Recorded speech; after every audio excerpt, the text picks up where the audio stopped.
আসসালামু আলাইকুম। Hello everyone, যাদের ফোনে দ্রুত চার্জ শেষ হয়ে যায়, আজকের এই ভিডিওটি শুধুমাত্র তাদের জন্য। তো আপনাদের ফোনে দ্রুত চার্জ শেষ হয়ে যাওয়ার কারণ হতে পারে আপনি যে ফোন ব্যবহার করেন এবং কি আপনি যে অ্যাপ্লিকেশনগুলো আপনার ফোনে ইনস্টল করা রয়েছে সেই অ্যাপ্লিকেশনগুলোর ব্যাকগ্রাউন্ডে কিন্তু কাজ চলতেই থাকে, যেটা কিন্তু অফ হয় না, যার কারণে কিন্তু দ্রুত চার্জ চলে যায়। তো অ্যাপ্লিকেশনের ব্যাকগ্রাউন্ড আপনাকে আগে বন্ধ করতে হবে।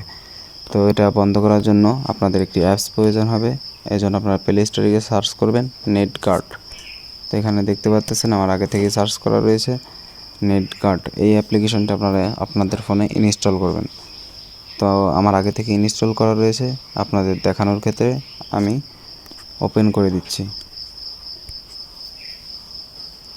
তো অ্যাপসটা যদি কোনো পারমিশন চায় আপনারা দিয়ে দিবেন, দেন এমন একটি ইন্টারফেস আপনাদের সামনে শো হবে। এরপর আপনারা যেটা করবেন, এখান থেকে সমস্ত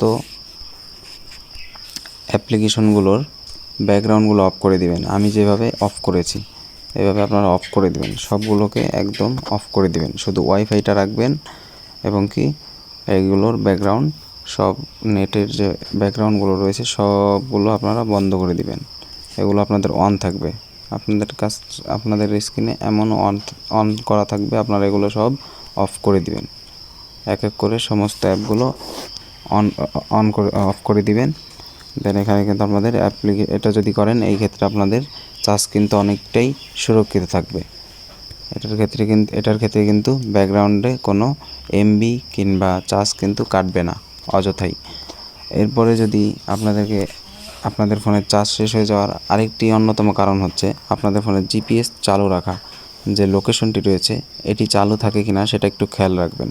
জিপিএস সবসময়ের জন্য বন্ধ রাখার চেষ্টা করবেন এবং কি যে ব্লুটুথ রয়েছে অপশনটি এটিও বন্ধ রাখার চেষ্টা করবেন। ব্লুটুথ অপশনটি সবসময়ের জন্য বন্ধ রাখার চেষ্টা করবেন, অযথা অন করে রাখবেন না। এই দুটা ক্ষেত্রে কিন্তু চার্জ অনেক দ্রুত কেটে নিতে পারে। এগুলো যদি আশা করি এই টিপসগুলো যদি আপনি মানতে পারেন, আপনার ফোনের চার্জ অনেকটাই সুরক্ষিত থাকবে এবং কি যে দ্রুত চার্জ কাটতো সেটা অবশ্যই এখন থেকে আর হবে না। আশা করি বুঝতে পেরেছেন।